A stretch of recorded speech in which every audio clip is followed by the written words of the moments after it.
देखिए, मैं आपकी बात से ही इसको आगे बढ़ा रही हूं। दानिश जी, मुझे जरा ये बताइए कि अगर एक कोर्ट ऑर्डर्ड सर्वे है, अब उस सर्वे के बाद जिस तरह से धरती फाड़ सबूत मिल रहे हैं, उसके बाद ये बार बार पूछा जा रहा है कि संबल में क्या छुपाने की कोशिश हो रही थी, वो एक अलग डिबेट है।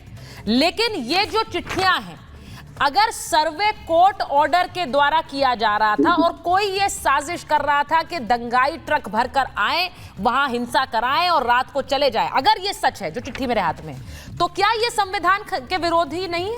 एक सर्वे जो कोर्ट ने ऑर्डर दिया, उसको आप उसके खिलाफ आप हिंसा कर रहे थे, क्या ये संविधान के खिलाफ नहीं? क्योंकि संविधान की दुहाई आप हर चीज में देते हैं।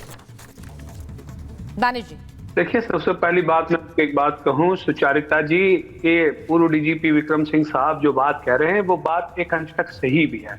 और जहां तक मैंने देखा है, हमने तो गुजरात में बहुत दंगे देखे हैं और भारतीय जनता पार्टी के शासनकाल में बहुत सारे दंगे हमने देखे हैं, ये कोई नई बात नहीं है। और हमने 2002 के दंगे भी देखे हैं। 2002 के दंगों में इसी तरह की गुमनाम चिट्ठियां आती थी, तो जिनकी रंजिशें हैं वो इस तरीके के लोग उसमें अच्छे और बुरे होते हैं। कई बार उसमें जेन्युइन लोग भी होते हैं जो लोग इस तरीके की गतिविधि में लिप्त पाए भी जाते हैं। तो मुझे लगता है कि ये एक बड़ा टास्क है और उसके अंदर में से चीजें निकल के आएंगी, उसके बाद ही कुछ कहना मुनासिब है। महज किसी ने चिट्ठी लिख दी, किसका क्या आशय है, क्या इंटेंशन है, जब तक इंटेंशन क्लियर होके नहीं आएगा तब तक पता चलेगा। मैं समझता हूं वहां तक आज तक जो डीजीपी साहब तो मतलब डीजीपी रह चुके हैं, बहुत ज्यादा अनुभव है, लेकिन थोड़ा या बहुत जो चीजें, जो जानकारी हम लोगों ने यहाँ पर देखी है, 2002 में आप देखें तो व्यापारियों पर भी आरोप लगाए गए थे उस वक्त के जो मुस्लिम व्यापारी थे कि इन्होंने ये किया और इन्होंने वहां मदद की। तो ये सारी चीजें रहेंगी। सवाल आके ये खड़ा है कि हम जो सेकंड स्टेज का सवाल लोगों से पूछते हैं या विपक्ष से पूछते हैं कि विपक्ष यहाँ क्या कर रहा था और वो वहां क्या कर रहा था, सबसे पहला सवाल जिससे बनना चाहिए, हर बार वही छोड़ दिया जाता है। भारतीय जनता पार्टी से सवाल क्यों नहीं पूछा जाता कि आपने तो ये कहा था कि दंगाई या तो प्रदेश छोड़ दे या तो जेल चला जाए, अब ऐसा तो नहीं हुआ, तो फिर उसका क्या हुआ जो योगी जी रोज सुबह सदन में ये चिल्ला के और पुकार के कहते हैं कि या तो दंगाई ऊपर जाएगा या जेल में जाएगा, उत्तर प्रदेश में नहीं रहेगा। अब अगर उत्तर प्रदेश में इतनी 10 सेकंड इतनी बड़ी तादाद में, इतने बड़े लोग, इतनी सारी तादाद में ट्रकों में भर के जा रहे हैं, तो इसका मतलब है कि योगी सरकार बिल्कुल पैबस्त और नाकाम रही है और इस्तीफा दे देना चाहिए योगी जी को। ठीक है, अब आपका सवाल मैं शर्मा जी के पास लेके जाऊं, उससे पहले मेरे सवाल का तो जवाब दे दीजिए। मैंने पूछा कि क्या ये संविधान विरोधी कदम नहीं है, एक सर्वे को रोकने वाला, और जो ये कर रहा था उस पर कार्रवाई होनी चाहिए, ये सवाल पूछा था मैंने, आपने उसको छोड़कर बाकी सब गिना दिया। हाँ, तो नहीं तो मैं जवाब दे दूं। देखिए, सर्वे का जो रोकने को मामले की बात कही जाए तो एपीलेट अथॉरिटी ने क्या जवाब दिया वो आपके सामने है और कहीं ना कहीं ये चीजें ऑब्जर्वेशन में आई। देखिए, लेकिन जो कि ये जुडिशरी का इंटरनल मामला है, इसलिए आपके तक हमके तक पहुंचने में उसमें वक्त लगेगा। लेकिन आप देखिए कि सिंगल साइड 2 घंटे में जो ऑर्डर दिए गए थे उन चीजों पर पीछे से किस तरह से रोक लगी ना। दानिश साहब, मुझे ऐसा लगता है there has to be zero tolerance for any kind of violence. 10 second उसमें हम साइड नहीं ले सकते। नहीं 10 सेकंड तो मैं आपको दे दूंगी, लेकिन आप जीरो टॉलरेंस वाली बात पर करिए। हम वायलेंस के पक्ष में नहीं है। नहीं, गुजरात पर आप जितनी ऊंची लय में बात करते हैं, तब आप संभल के दंगाइयों पर नहीं बात करते हैं। संभल के दंगाइयों पर आपकी पिच बदल जाती है और लाइन भी बदल जाती है। दंगाइयों के साथ तो फिर एक ही पिच में बात करिए ना आप।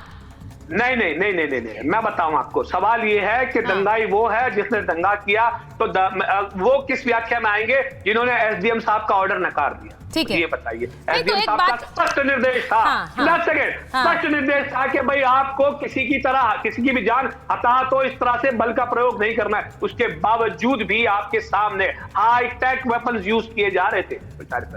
बताइए वो क्या था? ठीक है, शर्मा जी आप जवाब देना चाहेंगे, क्योंकि फिर मैं जुनैद, प्रोफेसर हैरिस और उनके पास जाऊं, स्वामी चक्रपाणी के पास।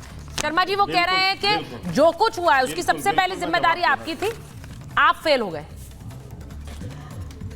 देखिए, मैं इतना ही जवाब देता हूं मात्र दानिश कुरैशी जी को कि 2012 से लेके 2017 तक उत्तर प्रदेश में समाजवादी पार्टी की सरकार थी और एनसीआरबी के डाटा और रजिस्टर्ड डाटा के अनुसार 816 दंगे हुए और जिसमें 219 से ज़्यादा लोग मारे गए।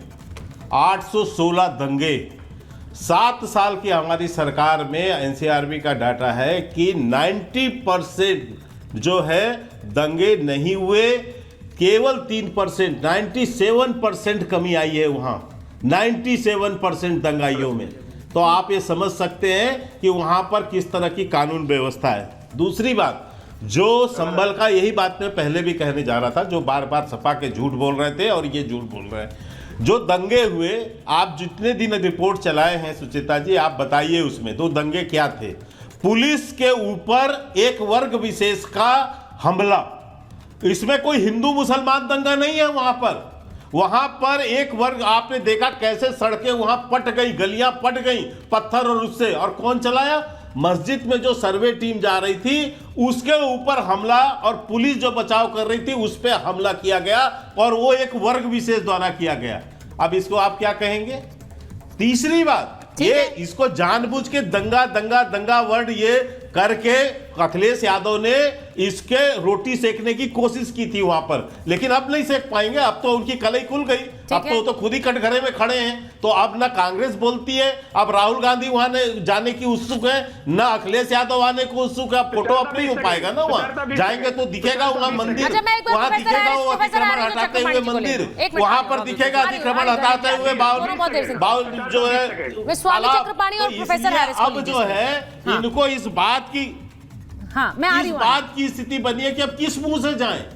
अब तो संभल पे बात भी नहीं करना चाहते। मुझे स्वामी जी ये बताइए कि संभल को लेकर एक आम जनमानस, या फिर मैं कहूं जो एक संत समुदाय है, वो क्या सोच रहा है? क्योंकि यहाँ पर एक बात ये भी कही गई कि भाई किसी ने, जो राजा थे उन्होंने अपनी जमीन दे दी, उसके बाद वहां पर सब नीचे दब गया, किसी ने जानबूझकर वहां पर सनातन के सबूत मिटाने की कोशिश नहीं की थी। ये एक झूठ फैलाया जा रहा है। स्वामी जी,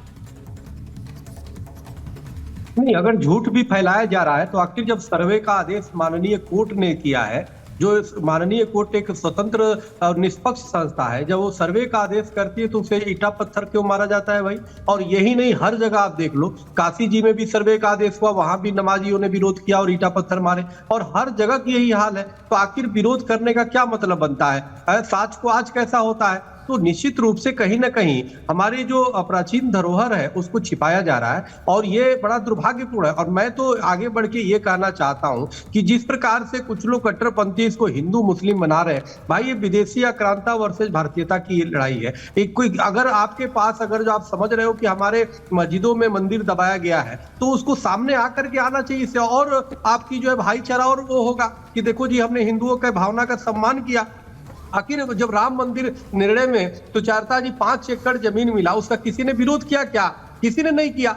सवाल यह है कि हमें इस बात को समझना होगा कि जहां जहां हिंदू भावनाएं आहत हुई है, हमारे राम मंदिर तक को तोड़ दिया गया 1528 में, हमारे कृष्ण जन्मभूमि को तोड़ दिया गया, काशी विश्वनाथ को तोड़ दिया गया, और यहाँ पे जो हमारे मुस्लिम भाई है, कम से कम उनको वर्तमान में 21वीं सदी है भाई, कम से कम आप अब तो भावना समझिए। लेकिन नहीं, आप मुगलों के पाप की गठरी जबरदस्ती बात करके लेके चलते हैं, और अगर संभल में कुछ मिलता है तो उसका भी आप चाहते हैं कि नहीं हिंदू वहां पे जाए। इसी का जवाब प्रोफेसर साहब से ले लेते हैं। प्रोफेसर जुनैद हैरिस से।